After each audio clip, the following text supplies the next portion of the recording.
चंपारण बिहार का एक ऐतिहासिक इलाका अपनी खूबसूरती और समृद्ध विरासत के लिए जाना जाता है। चंपारण नाम संस्कृत के शब्दों चंपा और अरण्य से बना है, जिसका मतलब है चंपा के पेड़ों का जंगल। ये महकदार पेड़ कभी इस इलाके में बहुतायत में हुआ करते थे और इन्होंने ही इस जगह को अपना नाम और खुशबू दी। चंपारण का इतिहास प्राचीन कहानियों, महायुद्धों और शक्तिशाली साम्राज्यों से जुड़ा हुआ है। यहाँ कई राजवंशों का उत्थान और पतन हुआ है, जिनकी निशानी आज भी यहाँ के खूबसूरत खंडहरों और ऐतिहासिक कहानियों में देखने को मिलती है। गंडक और बागमती नदियों से सिंचित चंपारण के उपजाऊ मैदान सदियों से सभ्यता का पालना करते आ रहे हैं। प्राचीन व्यापार मार्गों पर अपनी खास जगह होने की वजह से चंपारण विभिन्न संस्कृतियों और विचारों का संगम रहा है। आज भी अपने ग्रामीण परिवेश, प्राचीन मंदिरों और जीवंत त्योहारों के साथ चंपारण अपनी एक अलग ही पहचान रखता है।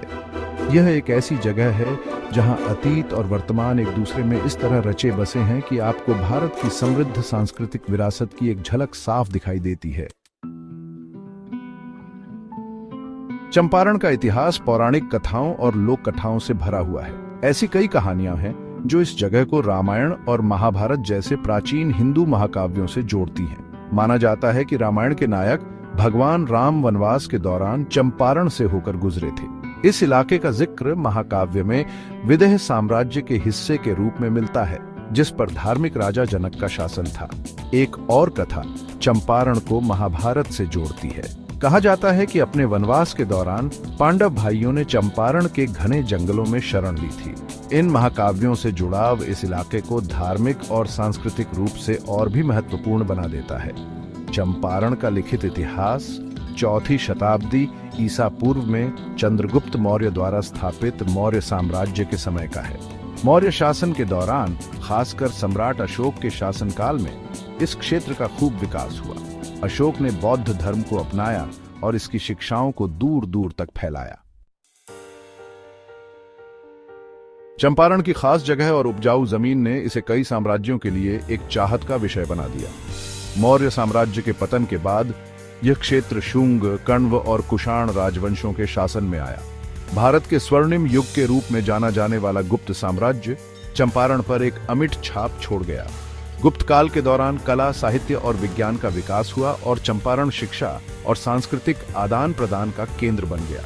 6वीं शताब्दी ईस्वी में गुप्त साम्राज्य के पतन के बाद अस्थिरता का दौर शुरू हो गया और कई क्षेत्रीय ताकतें चंपारण पर नियंत्रण के लिए संघर्ष करने लगी। इस क्षेत्र ने पाल, सेन और कर्नाटक राजवंशों के उत्थान और पतन को देखा और हर एक ने अपनी सांस्कृतिक पहचान छोड़ी। 13वीं शताब्दी में चंपारण दिल्ली सल्तनत के शासन में आ गया और यहीं से इस क्षेत्र में इस्लामी प्रभाव की शुरुआत हुई। 16वीं शताब्दी में स्थापित मुगल साम्राज्य ने अपेक्षाकृत शांति और समृद्धि का दौर लाया।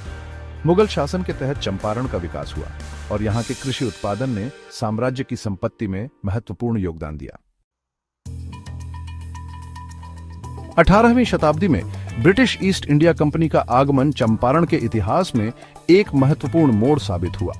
इस क्षेत्र की उपजाऊ जमीन और मुनाफे की संभावनाओं से आकर्षित होकर अंग्रेजों ने यहाँ नील के बागान स्थापित किए और किसानों को शोषणकारी परिस्थितियों में नील की खेती करने के लिए मजबूर किया। अत्यधिक करों और जबरन मजदूरी के बोझ तले दबे किसानों को दमनकारी नील बागान व्यवस्था के तहत बहुत कष्ट झेलने पड़े। उनकी दुर्दशा ने महात्मा गांधी का ध्यान खींचा, जो 1917 में चंपारण आए और उन्होंने ऐतिहासिक चंपारण सत्याग्रह शुरू किया। नील के बागान मालिकों के खिलाफ गांधी के अहिंसक आंदोलन ने स्थानीय आबादी को एकजुट किया और देश भर से समर्थन हासिल किया।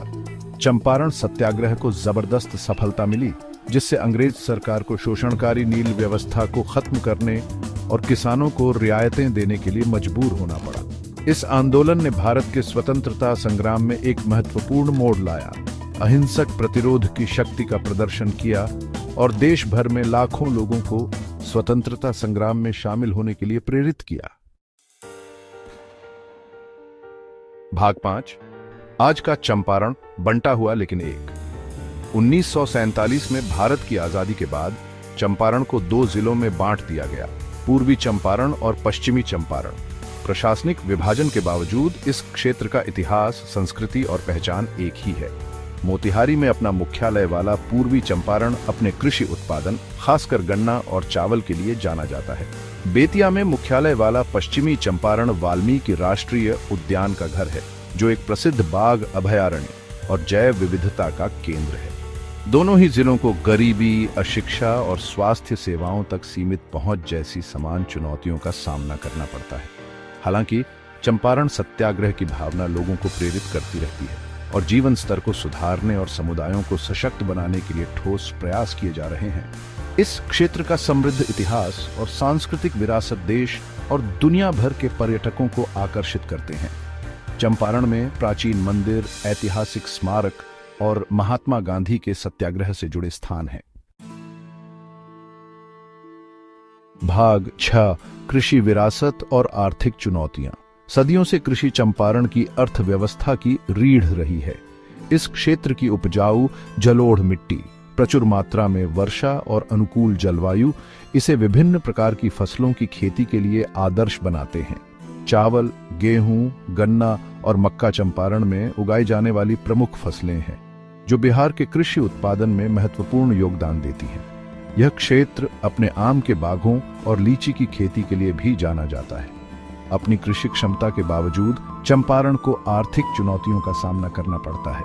पर्याप्त सिंचाई सुविधाओं का अभाव, आधुनिक कृषि आदानों तक सीमित पहुंच और बाजार मूल्यों में उतार चढ़ाव किसानों के सामने महत्वपूर्ण चुनौतियां हैं। गरीबी, अशिक्षा और बेरोजगारी इस क्षेत्र में लगातार बनी हुई समस्याएं हैं। औद्योगिक विकास और रोजगार के अवसरों की कमी के कारण कई युवा काम की तलाश में दूसरे राज्यों में पलायन करने को मजबूर हैं। भाग 7, पर्यटन, छिपे हुए रत्नों से पर्दा उठाना। चंपारण अपने समृद्ध इतिहास और सांस्कृतिक विरासत के साथ पर्यटन विकास की अपार संभावनाएं समेटे हुए हैं। यह क्षेत्र ऐतिहासिक और धार्मिक महत्व के कई स्थानों का घर है, जो दूर दूर से पर्यटकों को आकर्षित करते हैं। मोतिहारी में गांधी स्मारक संग्रहालय महात्मा गांधी के जीवन और कार्यों और चंपारण सत्याग्रह में उनकी भूमिका को दर्शाता है। केसरिया स्तूप, जिसे दुनिया के सबसे ऊंचे बौद्ध स्तूपों में से एक माना जाता है, बौद्धों के लिए एक प्रमुख तीर्थ स्थल है। पश्चिमी चंपारण में स्थित वाल्मीकि राष्ट्रीय उद्यान वन्यजीव प्रेमियों के लिए एक लोकप्रिय गंतव्य है। ये उद्यान बाघों, तेंदुओं, हाथियों और स्लॉथ भालुओं सहित विभिन्न प्रकार के वनस्पतियों और जीवों का घर है। चंपारण में सतत पर्यटन को बढ़ावा देने से रोजगार के अवसर पैदा हो सकते हैं, स्थानीय अर्थव्यवस्था को बढ़ावा मिल सकता है और क्षेत्र की सांस्कृतिक विरासत का संरक्षण हो सकता है। भाग 8, सामाजिक सांस्कृतिक छटा। चंपारण संस्कृतियों और परंपराओं का संगम है। इस क्षेत्र में मुख्य रूप से हिंदू और मुस्लिम रहते हैं, जिनमें ईसाई, सिख और बौद्ध समुदाय भी रहते हैं। चंपारण में बोली जाने वाली मुख्य भाषाएं हिंदी, भोजपुरी और उर्दू हैं। इस क्षेत्र की सांस्कृतिक छटा जीवंत त्योहारों, लोक संगीत और नृत्य शैलियों से सजी है। छठ पूजा, दिवाली, होली, ईद और क्रिसमस समान उत्साह और जोश के साथ मनाए जाते हैं। इस क्षेत्र की लोक संगीत और नृत्य परंपराएं लोगों के दैनिक जीवन, आकांक्षाओं और विश्वासों को दर्शाती हैं। चंपारण अपने हस्तशिल्प, विशेष रूप से हथकरघा बुनाई और टेराकोटा मिट्टी के बर्तनों के लिए जाना जाता है। इस क्षेत्र की सांस्कृतिक विविधता इसके भव्य क्विजीन में परिलक्षित होती है, जो बिहारी, अवधी और मुगलई प्रभावों का मिश्रण है। भाग 9, निष्कर्ष, चुनौतियां और अवसर। चंपारण सत्याग्रह की धरती चंपारण एक ऐसे मोड़ पर खड़ी है जहां से कई रास्ते जाते हैं। इस क्षेत्र को गरीबी, अशिक्षा, बेरोजगारी और स्वास्थ्य सेवाओं तक सीमित पहुंच जैसी महत्वपूर्ण चुनौतियों का सामना करना पड़ता है। हालांकि चंपारण में विकास और प्रगति की अपार संभावनाएं भी हैं। इसकी उपजाऊ भूमि, प्रचुर मात्रा में प्राकृतिक संसाधन और समृद्ध सांस्कृतिक विरासत प्रगति के लिए एक मजबूत नींव प्रदान करते हैं। शिक्षा, स्वास्थ्य सेवा, बुनियादी ढांचे और कौशल विकास में निवेश करने से लोगों को सशक्त बनाया जा सकता है और क्षेत्र की आर्थिक क्षमता को उजागर किया जा सकता है। सतत पर्यटन को बढ़ावा देने से रोजगार के अवसर पैदा हो सकते हैं और दुनिया के सामने चंपारण की समृद्ध सांस्कृतिक विरासत को प्रदर्शित किया जा सकता है। अहिंसा, सत्य और न्याय पर जोर देने वाली चंपारण सत्याग्रह की भावना लोगों को प्रेरित करती रहती है। अपने इतिहास को अपनाकर, अपनी खूबियों का लाभ उठाकर और अपनी चुनौतियों का सामना करके चंपारण अपने लोगों के लिए एक उज्जवल भविष्य का मार्ग प्रशस्त कर सकता है और प्रगति और सद्भाव के प्रतीक के रूप में अपना सही स्थान प्राप्त कर सकता है।